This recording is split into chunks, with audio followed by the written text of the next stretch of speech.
Sir, I'm sorry, sir. It doesn't look good. It doesn't look good. And they say, this is 4 o'clock in the afternoon because, they've interviewed all these people. And another one would call me. They all said, oh, they were actually happy. Most of them were happy. Some were really sad, though. A lot of the people were really sad. So it came out, this is going to be a very short evening for Donald Trump. They were so happy. Martha Raddatz was actually crying at the end when I won. She was crying. You don't think she's biased, do you? Martha Raddatz, also of ABC. ABC is the worst of the group, by the way, I have to tell you. They're all bad. But the worst is ABC, and they proved that with the worst two anchors anybody's ever seen on this thing.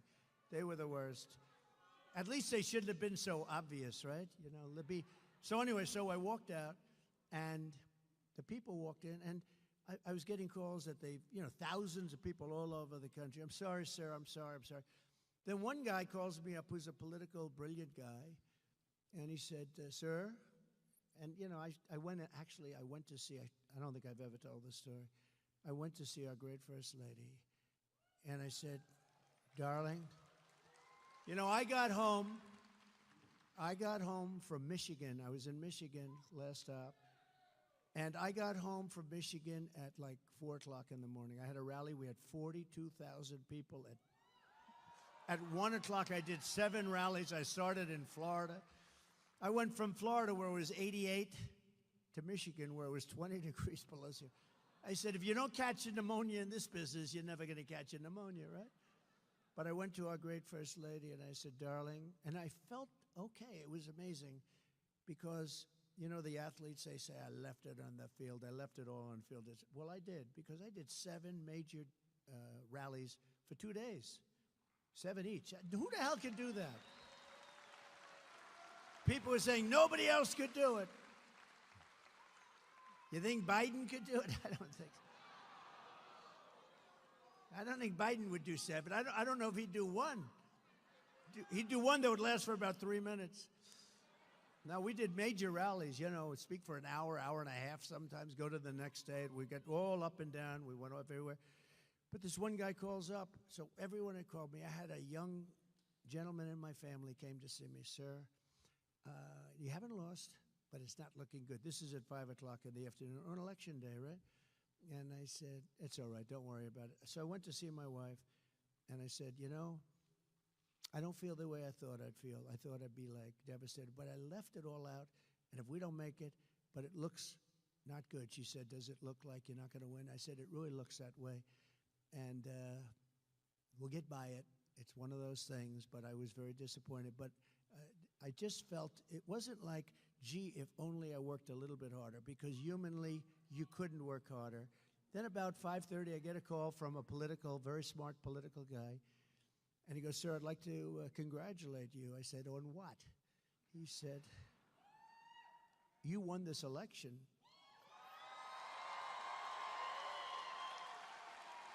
And I said, what do you mean I won the election? I was told by every pundit that I lost the election. He said, no, you won the election. I'm 95% sure, because we've never seen so many people leaving an election that said, it's none of your business, right? Meaning, you know what? It's none of your business. We've never seen that before. A massive number, like almost 50%. Who'd you vote for? None of your business. He said, every single one of those people belong to you. They're our people, whether we like it or not. And he said, you're going to win Florida, you're going to win Georgia, you're going to win all these states. I think you're going to win because, normally it would be like 5%, 10% might say it. You've got 50%. There's never been anything like that. And I believe all those votes are your votes. I said, well, all right, good. And then all of a sudden they came out and the rest is history, right? The polls closed. And they started with Donald Trump. So Florida closed at 8 o'clock or whatever. And within like seconds, it closed. Florida polls have closed. Donald Trump has won the great state of Florida. Donald Trump has won the great state of Georgia. Donald Trump, and went all the way up the East Coast, all over the place, and we ended up winning. That was quite a day, wasn't it, though? And then we did much better the second time, much better, much better. And then, but this is going to be the time because we've never had the enthusiasm that we have now. We've never had it. Because now you see how bad they're doing. You know, you see how bad. Before, you didn't really, there was nothing to judge, right? Because I was the president, we did great. We had a great economy. We got hit with COVID, which is China. And, you know, people didn't really think in terms of that. It was a terrible thing, but we got hit. The whole world got hit. The world, $62 trillion and millions of deaths all over the world. The world got hit. Everybody, Abe in Japan was devastated by it. So many people were devastated. Good people, very good people, great people, actually. But what happened was amazing, and now they see how bad a job they've done. Think of it. The inflation, the economy is terrible. Everything's terrible. We're not respected in the world. A war that would have never happened with Russia and Ukraine started. A situation in Israel would have never, ever happened. Never, ever happened. And that's a disaster. The whole Middle East is blowing up. Viktor Orban, the Prime Minister of Hungary, said, you got to bring Trump back or this whole world is going to blow up. So we're going to do things, but I will tell you, 16 was great, 20 was better, and this one blows both of them away because we've never seen the enthusiasm. Like, look at this crowd. We've never seen the enthusiasm that we have.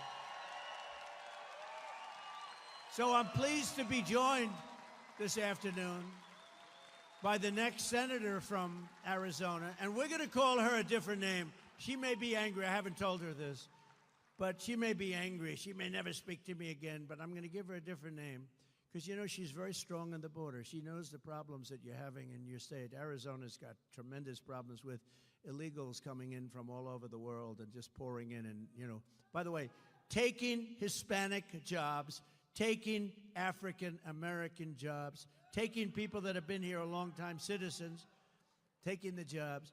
But she's been very strong on it. And I just realized, because it's gotten so bad, when you look at Springfield, Ohio, when you look at Aurora in Colorado, where the governor has no, I feel so sorry for this guy.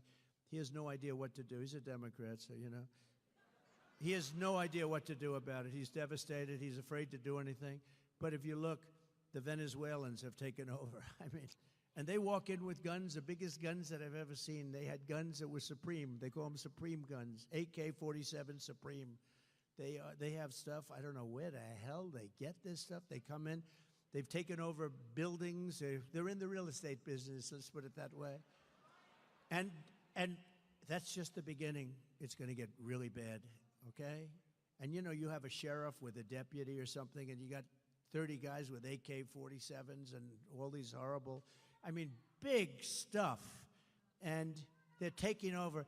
And it's not, let me tell you, we're not letting it happen. This woman is very strong. She's running against a weak person. She's running against a guy who voted 100% of the time when he was voting. He voted 100% of the time just about for crooked Joe Biden. He's weakened the border. He wants to have open borders, and he's going to go back to that. I don't even know what he's saying now. It doesn't matter, because when they're for open borders, they're never going to change. They're stupid people, because it's going to ruin our country. But she's tough in the border, so if you don't mind, I'm going to call her Border Carrie Lake. From now on, it's Border Carrie Lake.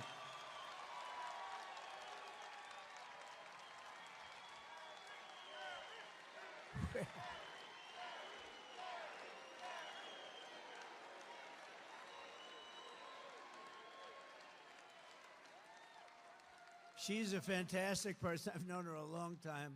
I was one of the early people that endorsed her, and I'll tell you, she is tough on the border. And, you know, that's taken over.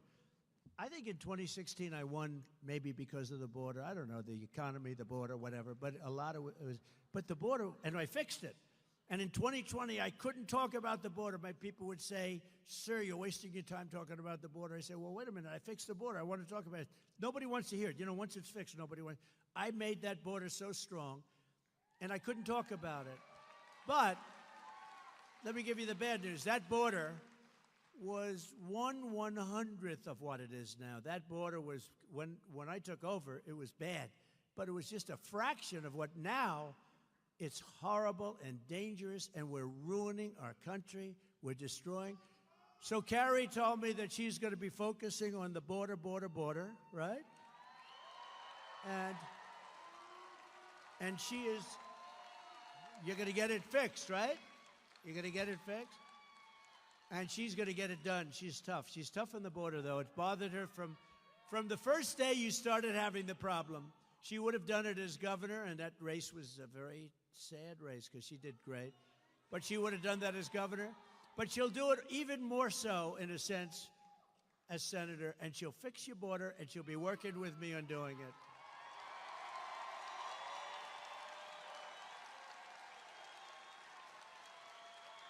Border Carrie Lake. Thank you. Thank you, Border Carrie. I don't know. I'm giving her a tag. You know, when I give people tags, it stays. But that's a good one. She's going to be great. She'll be a great. And the guy, honestly, he is nothing. This guy that's running, he's got nothing going, and he couldn't care less about the border. You need help. You can't let this happen. Also, a candidate who's a great person, who I endorsed, he just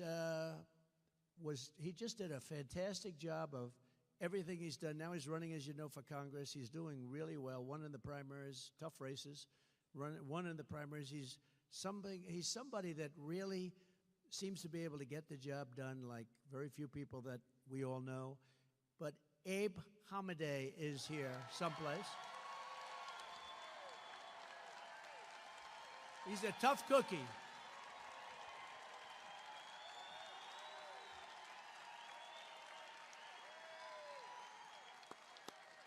He's a tough cookie, and I can really name him border also, but how many names can I use? But you're a big border guy. You want to see a strong border, and you'll win on the border. You will, and Carrie will win on the border. You don't have to talk about anything else, because everything else we'll fix. We'll take care of we'll bring your interest rates down. We'll do everything, but you'll win on the border. If you guys just focus on that, you don't have to talk about much else.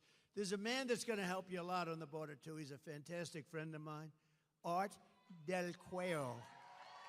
Border Patrol, the head of Border Patrol. Where is Art?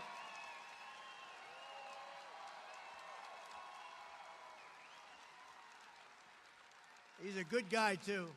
He's been my friend along with a couple of our other friends for a long time.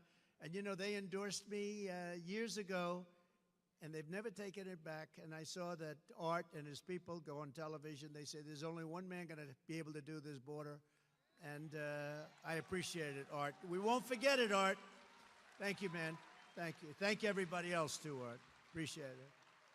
And Arizona Republican Party Chairwoman Gina Swoboda. Gina, she is great. She is a winner. Thank you very much, Jane. And I'd like to thank all of the police I met backstage and Border Patrol people, ICE.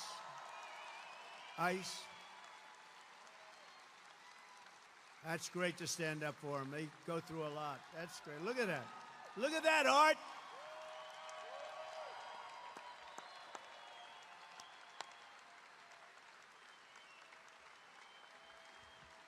That's great. And they deserve it, too. You don't know how much respect we all have for you and the job you do, and it's dangerous work. And, you know, they want to really do the job. They're stopped from doing their job. They want to do their job. They want to work. It's more dangerous. It's harder. But they want to save our country. These people are incredible, I'll tell you. As the people of Arizona understand better than anyone else, under Kamala Harris, our country is under a thing called invasion. Did you ever hear the word invasion? Just like a military. It's like a military invasion. We're being conquered and we are being occupied by a foreign element. And, you know, if you think about it, China has a 5 million man army, mostly man in that case, I can tell you. But they have a 5 million person army, and we have 21 million people coming this year. This period of time, 21 million people over the period of the last few years. Think of it, they have a 5 million, that's a big army. And we have 21 million people here, so cut out half. That means you have 10 million people, and they have guns. You just see that. If you look at Colorado, take a look at Aurora. They have guns that are the most sophisticated guns anywhere in the world, high-powered stuff. And, you know, you say to yourself, so if you cut the number in half, 10 million people, and cut that number in half, 5 million, that's the size of China and what they have as an army. It's pretty dangerous stuff. We got to get them the hell out of here. As discussed in the debate, not only is Comrade Kamala allowing illegal aliens to stampede across our border, but she is flying them here from other countries. Remember, she said, no, no. Remember when their polls were crashing a few months ago, she said, oh, and they issued some order. I don't know what it was, because it stopped it a little bit, slowed it down a little bit, but it doesn't mean he knows. He's laughing. He knows, because they'll slow it down a little bit, then they'll say, oh, look at the numbers. But they have a problem. They didn't include the airplane numbers. They fly them in by the tens of thousands. Think of it.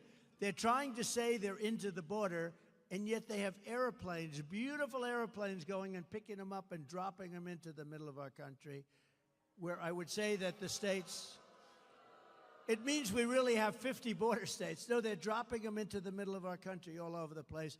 They fly them in. Think of that. They fly them in by jets. They're flying in all the time. And Art, they don't count those numbers, do they? They don't talk about them. When they fly in, and then they have a special app, right?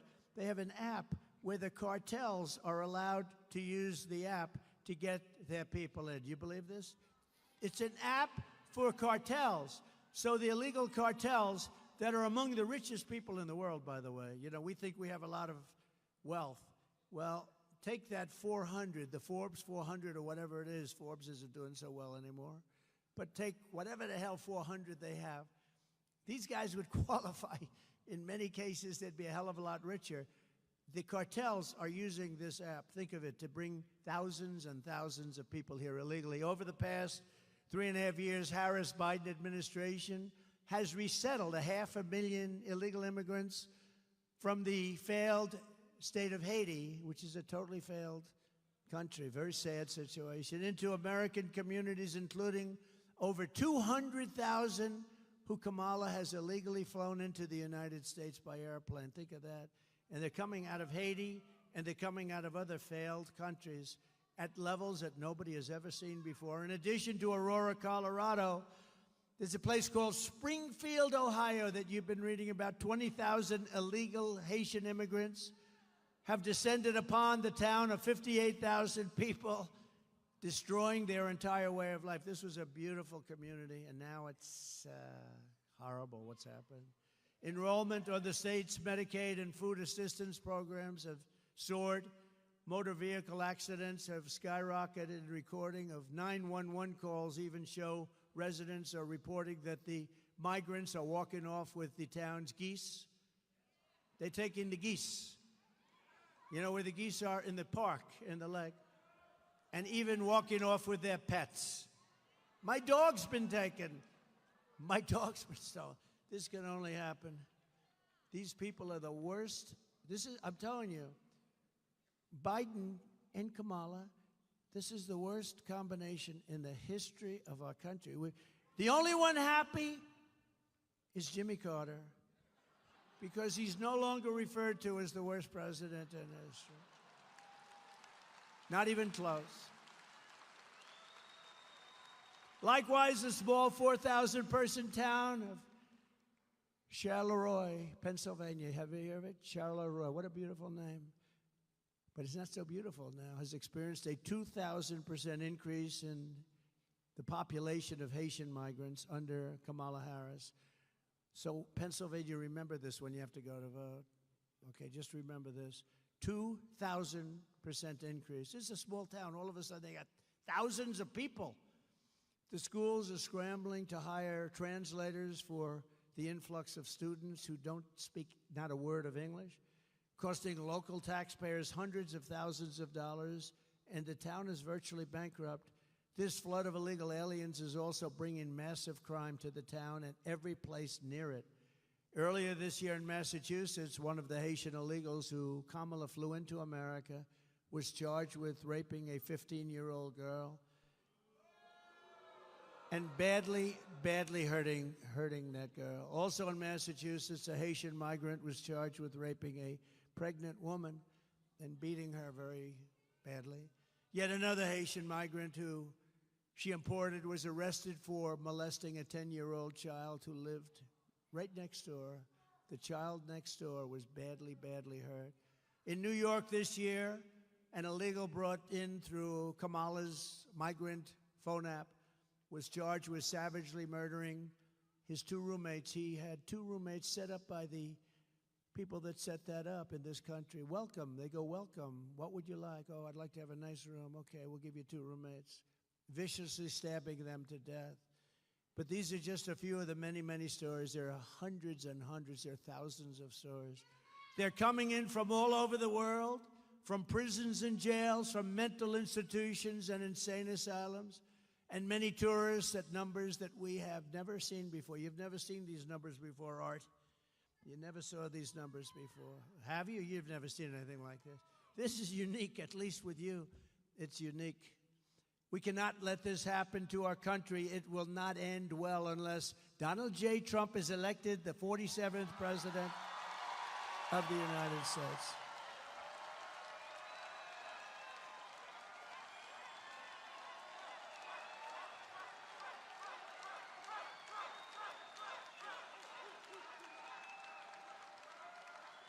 Thank you. All right, we'll get him out. We'll get it ready. We'll bring back our country in many ways. That's one way. But to me, that's like one of the most important ways. Well, we'll also stop World War III. That's an important way. There has never been an invasion like this in any country. There's never been an invasion like this. There's never been a border like this. No matter where you go in the world, throughout history, there's never been a border like this. And the fake news media will correct me if that's the case. I'll tell you what, there's never been anything like what's happening to our country in history, because no leader of a country is as stupid as the two people that are leading our country. In fact, our leadership, if you think about it, is non-existent. I mean, where's Biden?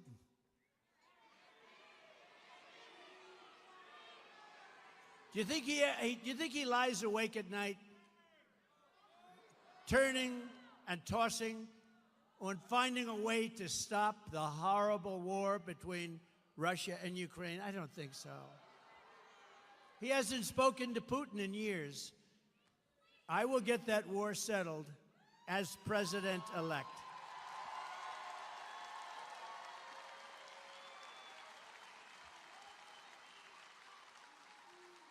And I'm telling you, this is true. Kamala, a committed Marxist, you know, her father's a Marxist professor, will be far worse than crooked Joe Biden. She's going to be worse, because he doesn't really believe it. She does. She does believe it. And she'll go back to no fracking and all the other things we talked about. She'll go back to them on day one. But on day one of my administration, I will stop this invasion. I will seal the border. I will end the harassed migrant flight. And I will begin the largest deportation operation in the history of our country. Right?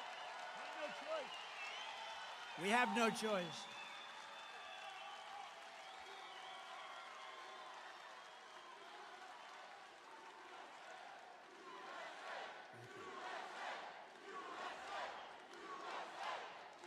Thank you. Thank you. We will not allow our country to be destroyed. They're destroying our country. We will get the criminals out And we will not let them back into our country. We're not going to let them back in. They're staying out. You know, the other countries are doing this. You know that. And this is all over the world. This isn't just South America. This isn't Honduras alone and Guatemala, El Salvador, Mexico. This is all over the world. The Congo in Africa comes. A lot of people coming from the Congo. But Africa, they're coming. Asia, the Middle East, and South America. But they're coming from all over the world. And they're coming from prisons and they're coming from jails. We're not going to let this happen to our country. Another terrible effect of the Harris migrant invasion, and she's the one that wanted it more than Biden. Biden didn't know what the hell was happening. He said, oh, that sounds like a nice idea. Is that it is driving housing costs through the roof. You know that, right? You're affected by that. Fewer than 5 million new houses were built in the last 3 years, yet Kamala Harris has imported 21 million illegal aliens who are now disproportionately occupying lower-income rental properties. So think of it. We built 5,000 units, 5 million units. We built, think of this. They started in a little community where they did 5,000. That was quite nice. Then they go to 5 million units, but we have 21 million people came in. None of them are going to be paying a lot of rent, I can tell you that. Because a lot of those people are people that shouldn't be here. Some should, but a lot of them are people that shouldn't be here. As just one example, a vivid one, look at the explosion in rent in Springfield, Ohio, where Kamala has resettled the 20,000 Haitians. There's a chart up here someplace.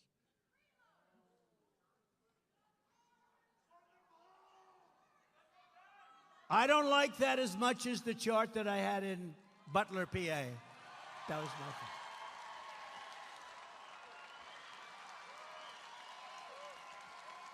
That was my favorite show.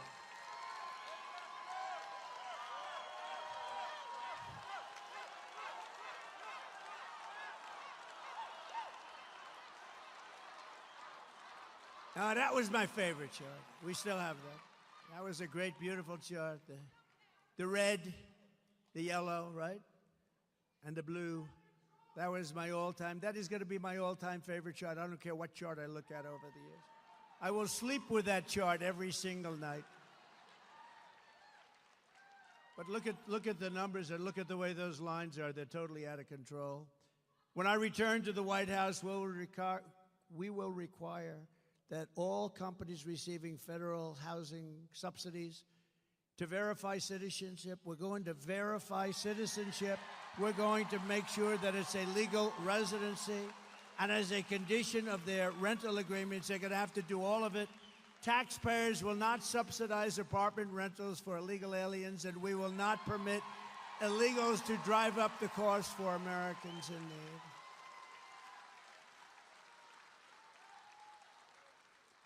In addition, I will ban all mortgages for illegal aliens. You can't have it. Now in California, under Gavin Newsom, you know, they want to give illegals mortgages. They want all illegals. How about all illegals get a mortgage? You don't get any mortgage, they do. This is the first part of my plan to restore housing affordability in America. Kamala Harris is killing the American dream, but with your vote this November, it's going to be the most important election ever in the history of our country. We are going to bring back the American dream bigger, better, and stronger than ever before.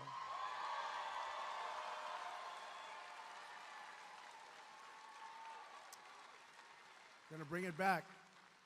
Under my leadership, we had the greatest economy in the history of the world. Before the pandemic, we raised real median household income by $7,684, a record per family.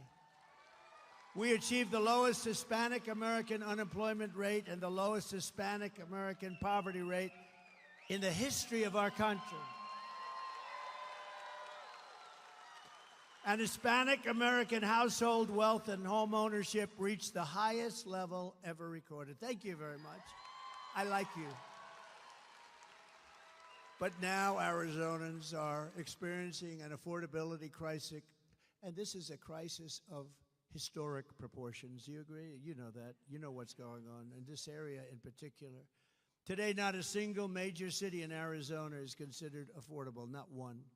When I was president, nearly 2/3 of the homes in Phoenix were considered affordable for families making the median income. Think of it, 2/3, and now it's none.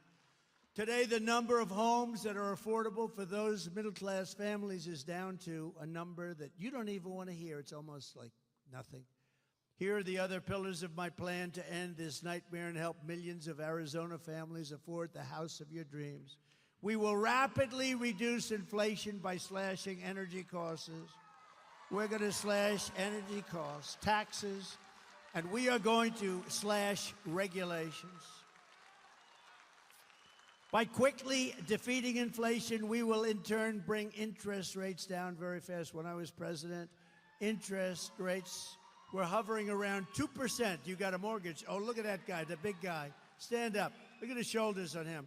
You got a mortgage at around 2%. That's right, you. How many people have a... Who else looks like that? Nobody gonna mess with him, right? Nobody gonna mess with that guy. But he was happy when I said, "The Lord, you got a good mortgage." I can see a lot of other people did.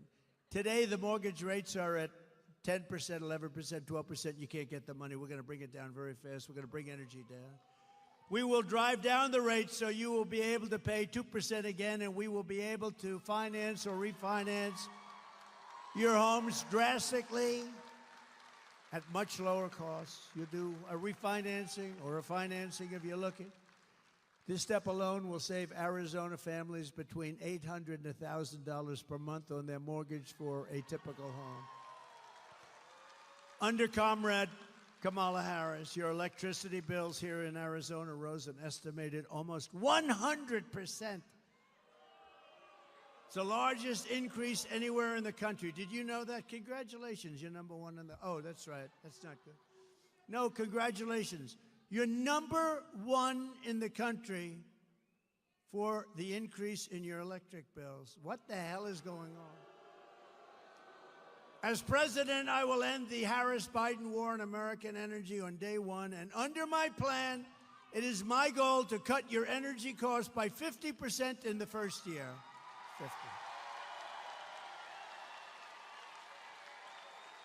50%. Remember, we have more liquid gold under our feet than any other nation in the world, more than Saudi Arabia, more than Russia. We will slash the cost of heating, air conditioning, gasoline, electricity, and by bringing down the price of energy, we will defeat inflation and reduce the prices, which are through the roof right now. People can't afford cereal. You got to see, it's so sad when you see people being interviewed and they buy 3 apples and they walk away from the cashier and they bring an apple back because they can't afford it, and it happens all the time. Upon taking office, I will also sign an executive order directing the immediate termination of every single unnecessary rule that is impeding housing construction and driving up the costs of housing. Government regulations are responsible for more than 25% of the cost of a new single-family home and 40% of the cost of multifamily homes. Think of it. Regulations costing 40% of the cost, and it takes you years to get it done. We're going to end all of that. I have been a builder my entire life. I understand the problem, and I will fix it. I know how to fix it. Nobody else is going to figure it out. My objective will be to cut the cost of building a new home by 30 to 50%, and much of it is regulation. And in addition, we will open, and this is your great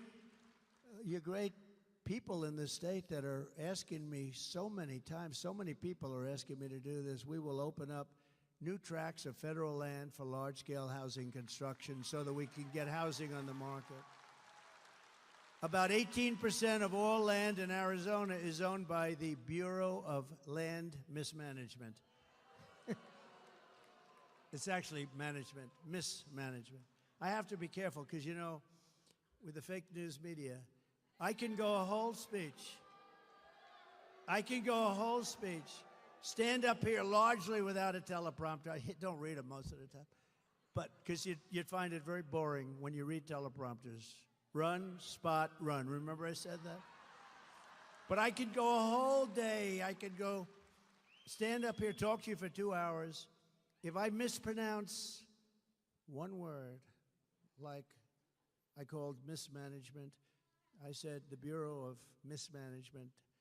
Well, I was kidding. They won't say that. They'll say he's cognitively impaired. No, it's true. Watch, that'll be all over television.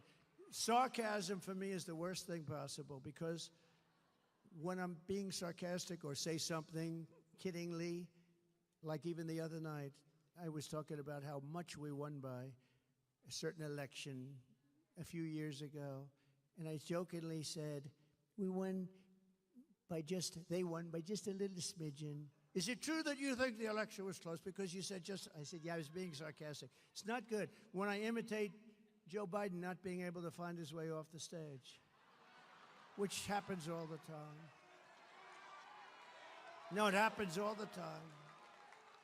I get decimated by the fake news media, and sometimes they say, look, he can't find his way off the stage either. You have these stages, they have like 4 or 5 stairs, usually 1, 2, 3, 4, 5, 6, 7. Well, is this a government-owned building? They have more. They have usually more stairs. But when I do an imitation of that, they will sometimes say, because I called up our great First Lady, I said, how great was my speech tonight? Because they're always on television. You know why? Because they get good ratings. I said, how great was my speech tonight? Did you see the size of that crowd? Oh, and by the way, her crowds are zero. Her crowd, she's got no crowds. They bus the people in. They pay buses to bring people. Nobody here rode in on a bus, I guarantee you that, unless you own it. I said, did you see how great my speech was tonight, darling? How great? She said, well, it was good. I said, what'd you think? Well, I didn't like your hair. Oh. I said, what else? But the people were going crazy. They loved it. Well, yeah, they might have, but you looked really bad. You couldn't find the stairs off the stage. I said, I was imitating that guy. But this is the fake news media, just like these 2 fakers that were up this weekend. I think they really hurt their career. I really believe that. I think they hurt. I hope they did. Finally, I will save America's suburbs by protecting single-family zoning. The radical left wants to abolish the suburbs by forcing apartment complexes and low-income housing into the suburbs right next to your beautiful house.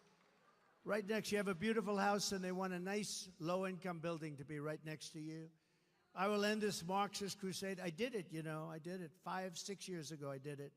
And the suburbs were safe. That's why when they say suburban women maybe don't like Trump, I think they're wrong. I think they love me. I do. I never had problems with women. I never had any problems. But they say suburban women. So they live in the suburbs, and I'm the one that says you can't build a low-income apartment house where people want to do harm when they move in, right next to your beautiful little house, right? And then I hear the women don't like me. The women want strong borders. They don't want to be hurt, molested, killed. They want their family to be safe. They want a strong military so we're not going to be attacked by anybody. Peace through strength. So why wouldn't they like me? Those are the things that I stand for. They want good education.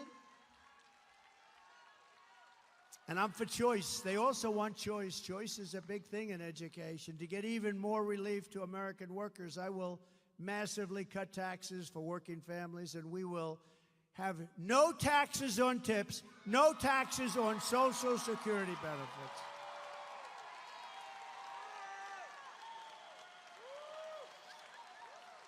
No taxes on tips.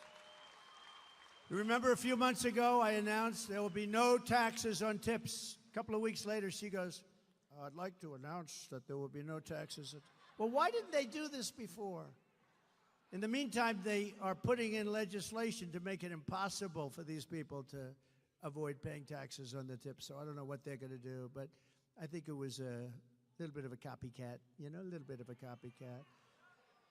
And also, very importantly, no taxes on Social Security benefits for our seniors.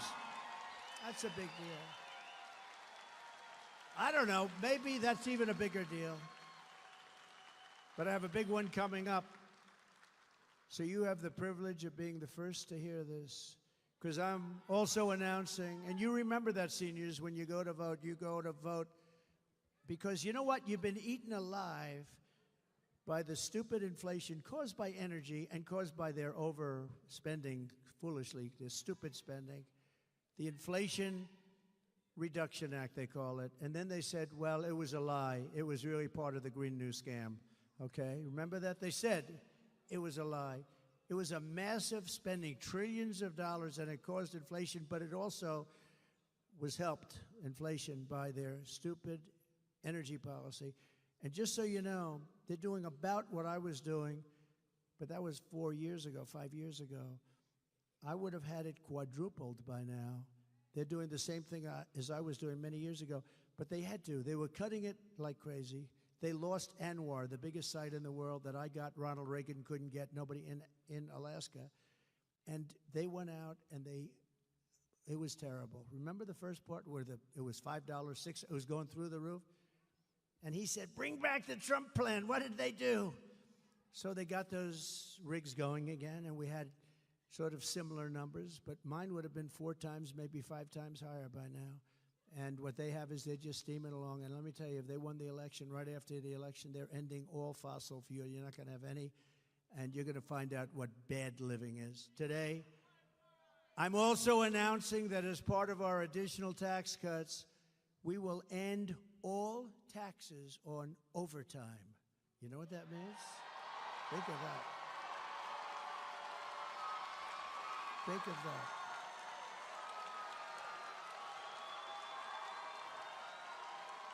Think of that.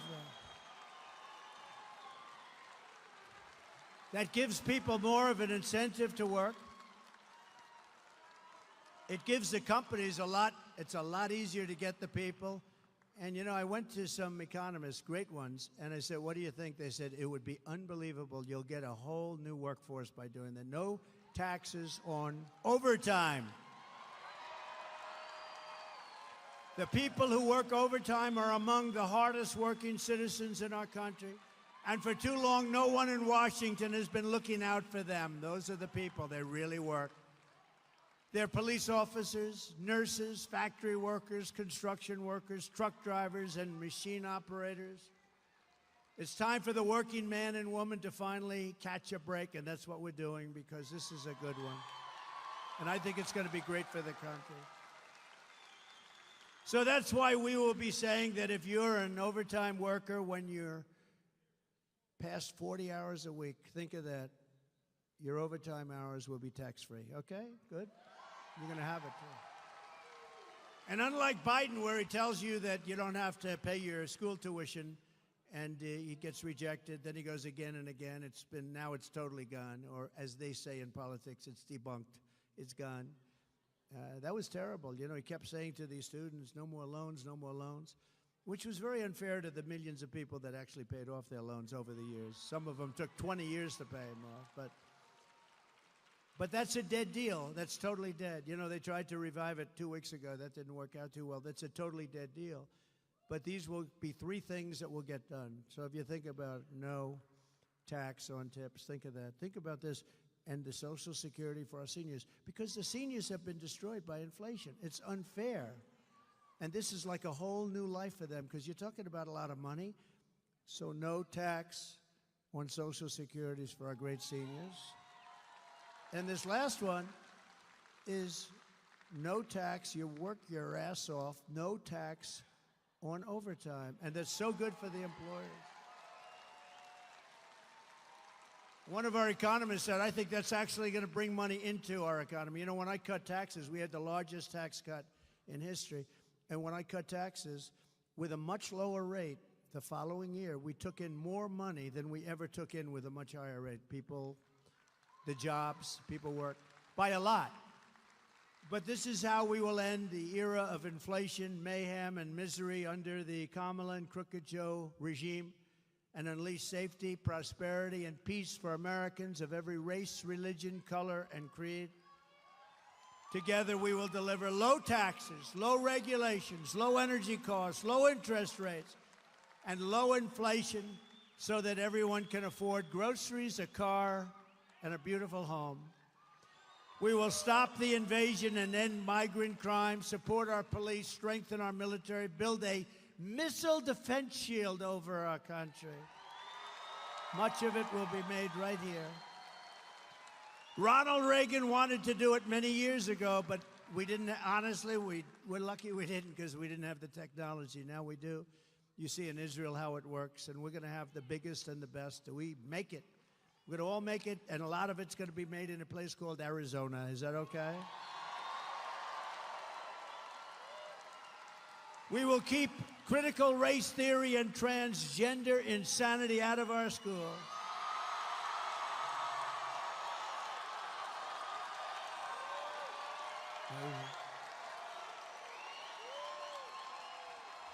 It's amazing. It's insane. You know, that always gets like the biggest applause. It's like a poll. You're like a pollster. You're like a free poll, I must say. No, but you are. It always gets the biggest, because can you imagine your child goes to school and they don't even call you and they change the sex of your child? Think of it. And you know who the leader of that whole thing was? Kamala. Kamala. And another one that gets a big hand, and it's crazy. We will keep men out of women's sports.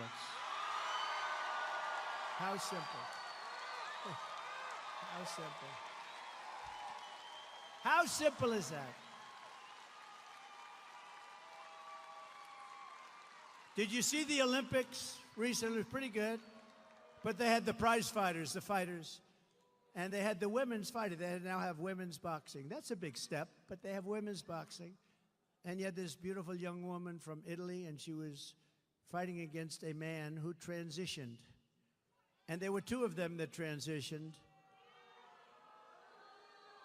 There were two of them that transitioned. By the way, shockingly, both happened to win a gold medal, okay? The two transition men won. But the woman from Italy, she's up, and she's a good fighter. And she's up, and she wants to win, and she's going to show that we can take this man or the woman, this transitioned person, they say. I said, what do I say? They said, transitioned person. And I said, fine, I'm going to say that. But she's going to show them. And he goes, for those that don't know much about a left is just sort of a little defensive. Boom. She didn't know what happened. She pulls away. They thought, what happened? She's not. Then she gives it another try, and he goes, boom, with the left. Not the right. This is the one that really hurts, right? Boom. And she goes, I've never been. Then she quit. She walked off. That was the end. She didn't even go there. She just walked off. She said, I could never stay. I've never been hit like that. Then the other fighter, the same thing. So you had two transitioned people fighting. They both easily won gold medals. The greatest is the weightlifting, though. A record that stands for 18 years. And they put an eighth of an ounce here and an eighth of an ounce here on the big barbell. And they got women that are so strong. And this one was going to break the record, and she went up with that thing. She got it, and her parents are right there. And they're going, come on, darling. My wife hates when I do this. She says it's so unprecedented. She's got a great style. No, she goes, do you have to do that thing with the weightlifting? It's so, but people like it, right? Should I do it or not? I tell her that.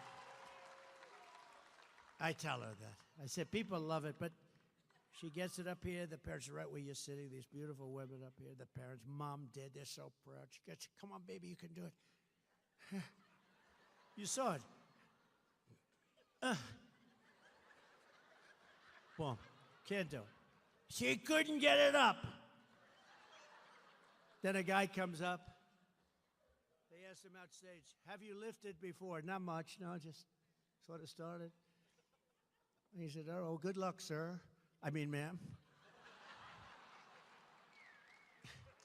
And he goes up, looks down. Give him a gold. How crazy is it? Or the swimmers. How about the swimmers? You have the greatest swimmers in the world. They want to win. They want to compete. And this one young lady, All-America swimmer, they're all sort of All-Americans or close. And she looks left and she sees young ladies that she's been growing up with because, you know, they meet the top of the peak, right? The top of the peak, the best. She looks left and she sees 5 young ladies that she's grown up with in California and other places. She looks to the right, she sees 4, and this person next to her who's gigantic. Looks like Wilt the Stilt Chamberlain on steroids. And she looks up. She's never seen anything like this, but she's okay because she's like top.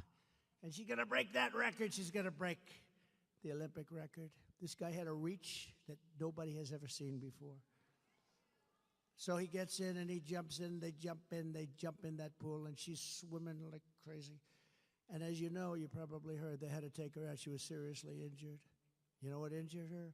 Wind burn. He went by her so fast that she suffered massive wind burn.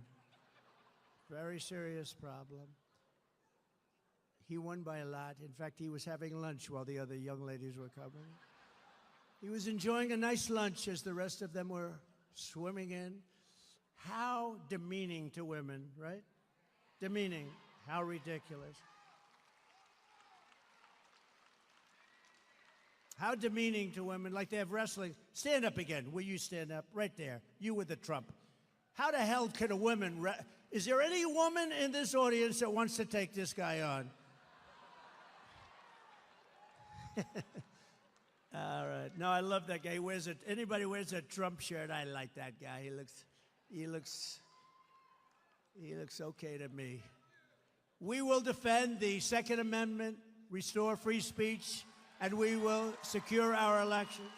Everyone will prosper, every family will thrive, and every day will be filled with joy and opportunity and hope. But for that to happen, we must defeat Comrade Kamala Harris. I use that term because you know what that term means, right? Communist. She's a Marxist, communist, fascist, socialist. She's not actually a socialist. She's gone past that. Remember, I used to say, America will never be a socialist country. Actually, they skipped past socialism. They started at communism. We must stop her country-destroying liberal agenda once and for all. So get everyone you know. You got to go vote. You got to get people to vote. Because we want to get a landslide that's too big to rig. You know, if we have the big votes, they can't rig it. They try. They're the most dishonest people. We want to go too big to rig. On November 5th, we will save our economy. We will rescue our middle class. We will reclaim our sovereignty and restore our borders. And we will always put America first. We will take back our country. Arizona, thank you very much, and God bless you all. Thank you. This is a very rambunctious crowd. This is a rambunctious crowd. Well, hello, Tucson. It's great to be with you. I love this place. We've been very successful here, as you know. And I'm thrilled to be back in the great state of Arizona with thousands of proud, hardworking American patriots. That's why this is a nice group. I like it. Look at all those people. Wow.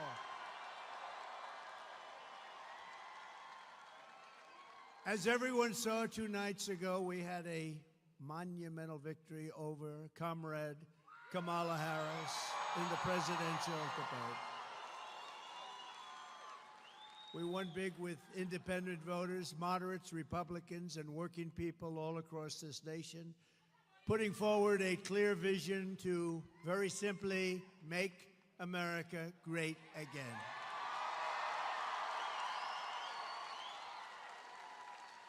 Meanwhile, Kamala Harris showed up spewing empty rhetoric, the same old lies, meaningless platitudes, offering no plans, no policies, and no details whatsoever, nothing. The 2 anchors, David Muir and Lindsay Davis, sat there and only corrected me on things where I was right, but didn't correct Kamala on Project 25 that I knew nothing about, on the bloodbath hoax that has been totally debunked, which had to do with the automobile industry that is going to be dying. It's dying under this administration. They're all going to be shipped out to China. And everybody in the automobile industry making, manufacturing automobiles, vote for Trump. We're going to bring back that industry. These people are killing it. She talked about knowing it was all false. She talked about the Charlottesville hoax, and these people did nothing about it, which has been totally debunked, as they say, by Snopes and Snoops and everybody else. And go look it up. Go to Snoops, whatever the hell that is.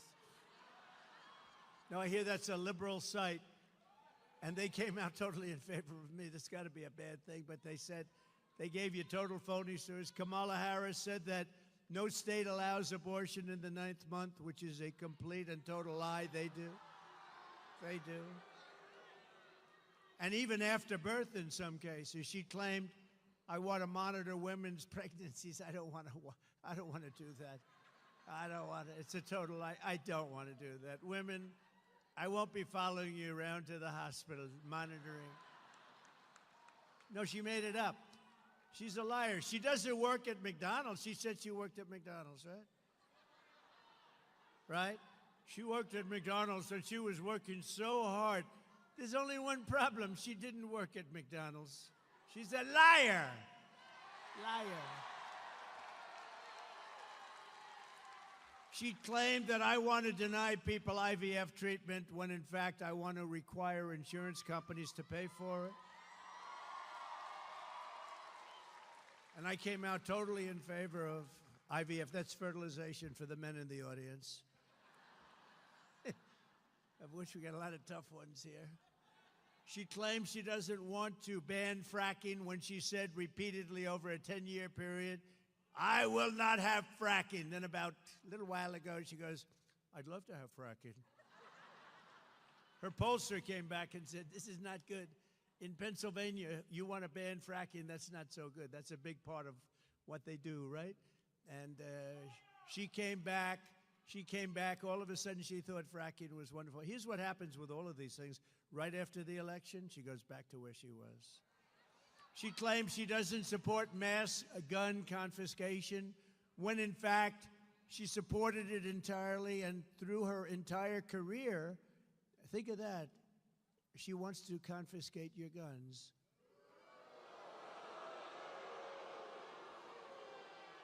Does anybody in the audience have a gun? Raise your hand.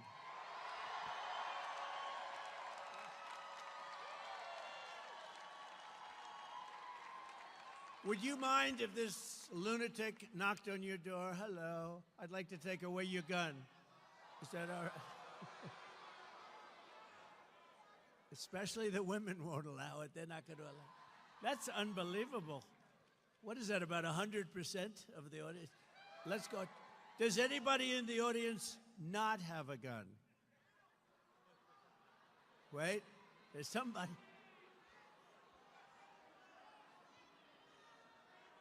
So if you want to keep your gun, we don't have to go through the rest of it. You want to keep your gun, vote for Trump, okay? I promise.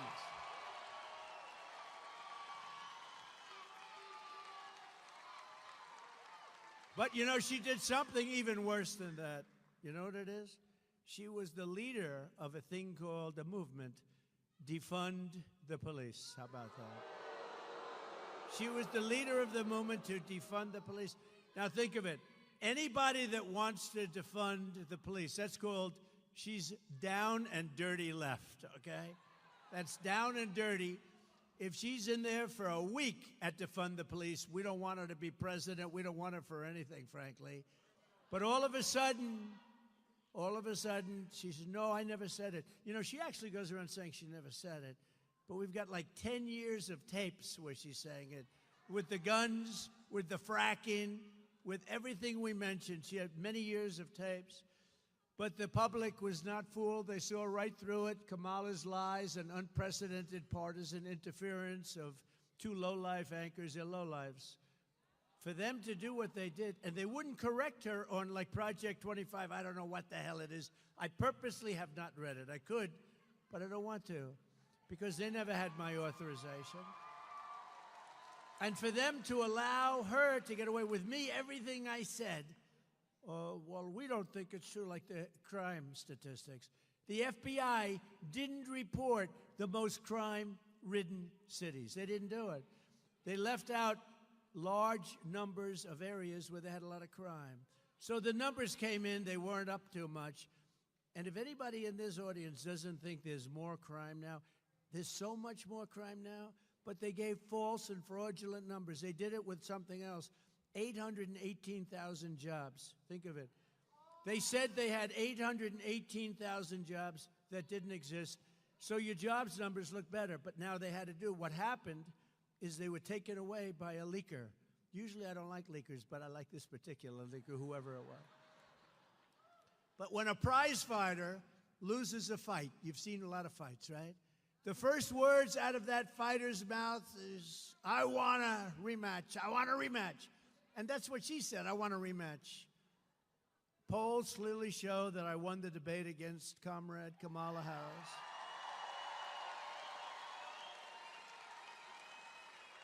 And as you probably know, because you know when you say Harris, does anybody know who Harris is? Now, Kamala is a very different kind of a word. Nice name, very nice name. But you know her as Kamala, you don't know her as Harris. When you say Harris, everyone says, who the hell is that, right? But she immediately called for a second debate, which means that she was like a prize fighter that lost a fight. We had two debates, though. I had a debate with crooked Joe Biden, right? And I had another debate with her. She and crooked Joe have destroyed our country with millions of criminals and mentally deranged people pouring into the USA, totally unchecked, unvetted, and with inflation bankrupting our middle class. It has gotten bad.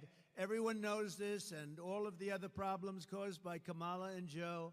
It was discussed in great detail during the first debate with Joe and the second debate with Comrade Harris. She was a no-show at the Fox debate. You know, Fox invited her. She was a no-show. I sat with the great Sean Hannity. Does anybody know Sean Hannity?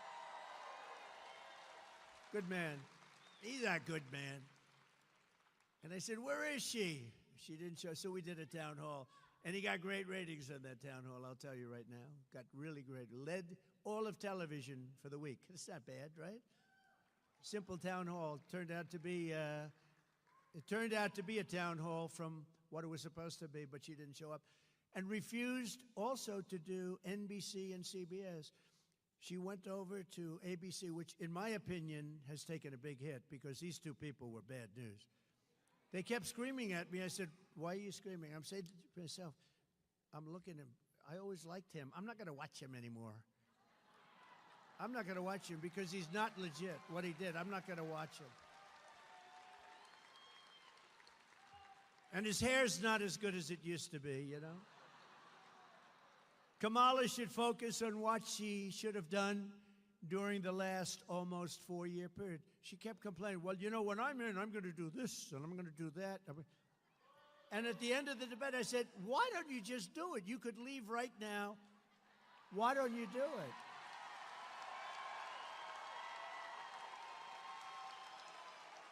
I'm going to do this, and then I'm going to do that, and then I'm going to do this and that and that. Remember at the convention when she went out and they nominated her, even though she got no votes, they nominated? No, she came in last place in the primaries, right? And then she said, Donald Trump is a threat to democracy. No, she's a threat to democracy.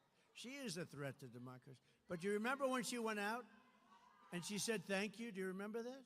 It was the weirdest thing. Am I wrong? Because they were saying J.D. and I are weird. No, we're very solid people. She's weird. And that vice president of hers is really weird. He's really... That was a soundbite. You know, they said, oh, he's weird. That was, in other words, they gave it to their friends in the fake news. Weird. It's something I've never called. I've been called a lot of bad things, but not weird. But you know, she went out and the people were applauding and stuff, and she goes, "Thank you, thank you, thank you, thank you, thank you, thank you, thank you, thank you, thank you, thank you, thank you, thank you, thank you, thank you." I think she went nuts. There was something wrong with her. But I was very happy because I got the endorsement of the Vice President's family. And I got the endorsement of the Vice President's brother. And even sent me a contribution. And I was very happy because Barack Hussein Obama, his brother, as you know, endorsed me. So, no, his brother endorsed me.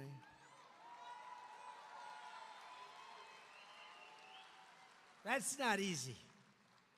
Now, so we have the endorsement of President Obama's brother. We have the endorsement of the brother of the future vice president. He better not win. If he ever won, this country will be in bad shape.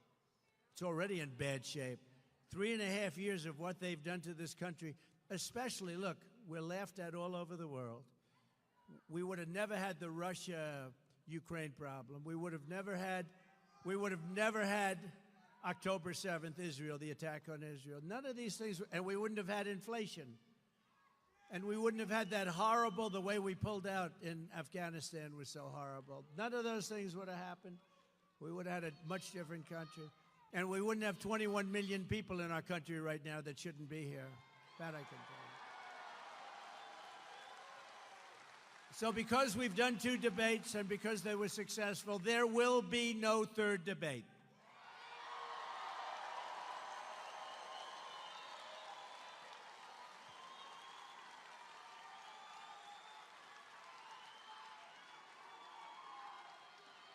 It's too late anyway. The voting's already begun. You got to go out and vote. We got to vote. This is going to be the most important vote in the history of our country. It'll be the most important. People said that I was angry at the debate. Angry. I was angry. And yes, I am angry because he allowed 21 million illegal aliens invading our communities. Many of them are criminals. Many are criminals. I'm angry. I'm angry.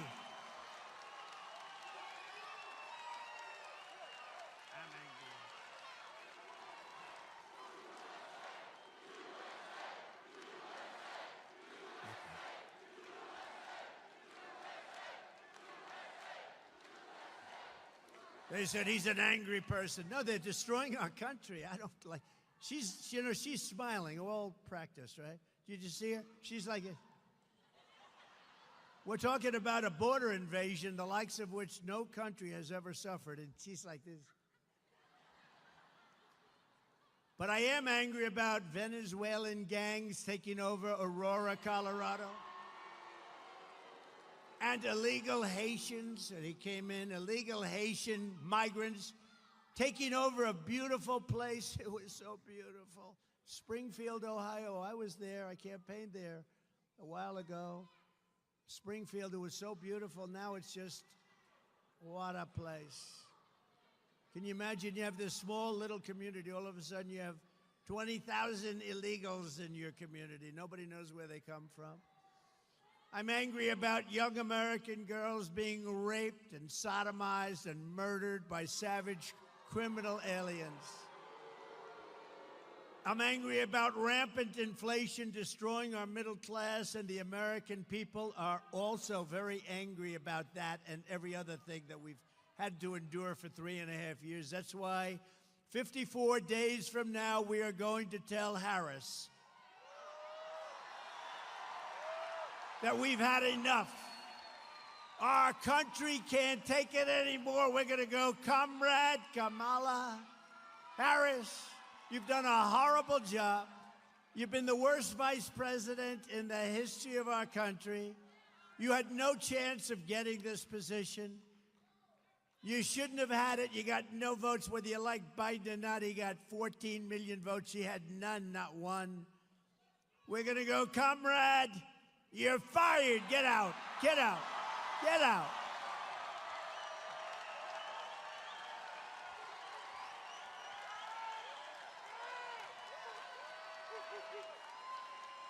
Thank you. Thank you, everybody.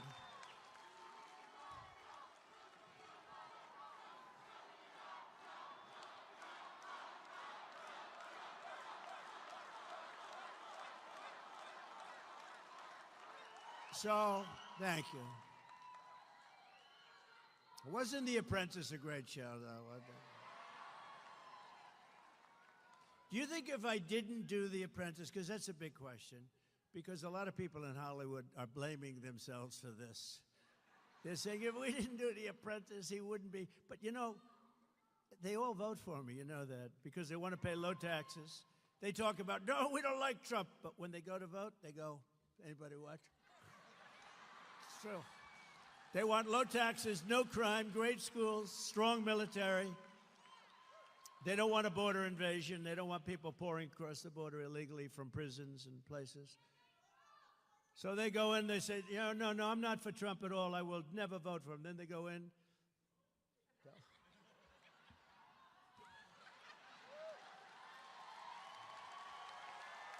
It's true. And then they go out and they do exit polls. And, you know, in 2016 and 2020, where I got many more, millions more votes, by the way, I hate to say that.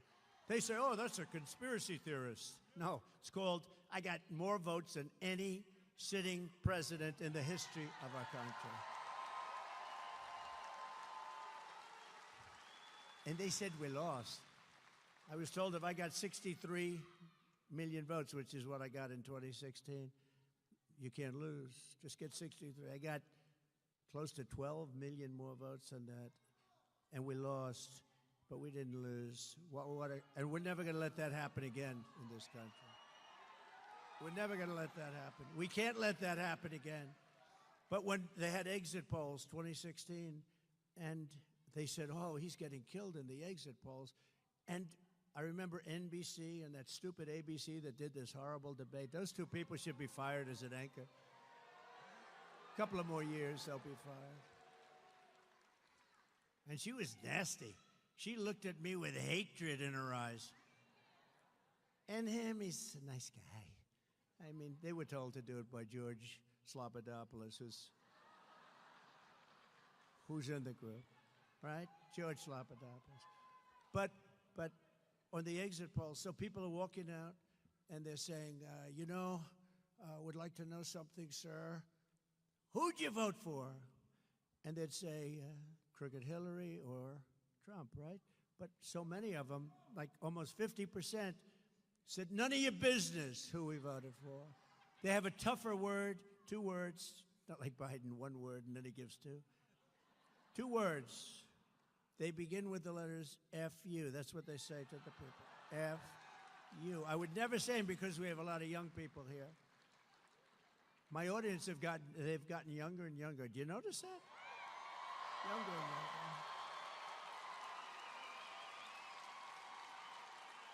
Don't worry, I still like the old people the best. I don't care. I don't care. Let that cost me, all these young people. Let that cost me the election. I still like the old people the best. Got to stay with the people that got you there, right? I love what we're doing for the old people, you'll hear. But so that was the 2 words, but I don't want to use those words. So they said, none of your business, which is not really what they said. And they walked out, and everybody said, Trump is finished. He's not getting the numbers. Because in the past, nobody said that. They'd say, I'm voting for this one or that one. There were no people that wouldn't say, they'd just say who they voted for. So what they did, thank you, darling, thank you. So what they did, she keeps saying, I love you, right in the middle of my punchlines. So they always say one or the other. And I had one analyst who was very smart, but I was called by Fox, this person at Fox, sir, I'm sorry, sir, it doesn't look good. It doesn't look good. And they say, this is 4 o'clock in the afternoon, because, they've interviewed all these people. And another one would call me. They all said, oh, they were actually happy. Most of them were happy. Some were really sad, though. A lot of the people were really sad. So it came out, this is going to be a very short evening for Donald Trump. They were so happy. Martha Raddatz was actually crying at the end when I won. She was crying. You don't think she's biased, do you? Martha Raddatz, also of ABC. ABC is the worst of the group, by the way, I have to tell you. They're all bad. But the worst is ABC, and they proved that with the the worst two anchors anybody's ever seen on this thing. They were the worst. At least they shouldn't have been so obvious, right? You know, Libby. So anyway, so I walked out, and the people walked in, and I was getting calls that thousands of people all over the country. I'm sorry, sir, I'm sorry. Then one guy calls me up who's a political, brilliant guy, and he said, sir, and, I went to see, I don't think I've ever told this story. I went to see our great First Lady, and I said, darling, I got home from Michigan. I was in Michigan last stop, and I got home from Michigan at like 4 o'clock in the morning. I had a rally. We had 42,000 people. At 1 o'clock, I did 7 rallies. I started in Florida. I went from Florida, where it was 88, to Michigan, where it was 20 degrees below zero. I said, if you don't catch a pneumonia in this business, you're never going to catch a pneumonia, right? But I went to our great First Lady, and I said, darling, and I felt okay. It was amazing because, the athletes, they say, I left it on the field. I left it all on the field. Well, I did, because I did 7 major rallies for 2 days, 7 each. Who the hell can do that? People were saying nobody else could do it. You think Biden could do it? I don't think so. I don't think Biden would do 7. I don't know if he'd do 1. He'd do 1 that would last for about 3 minutes. Now, we did major rallies, speak for an hour, hour and a half sometimes, go to the next day. We got all up and down. We went off everywhere. But this one guy calls up. So everyone had called me. I had a young gentleman in my family came to see me. Sir, you haven't lost, but it's not looking good. This is at 5 o'clock in the afternoon on Election Day, right? And I said, it's all right. Don't worry about it. So I went to see my wife, and I said,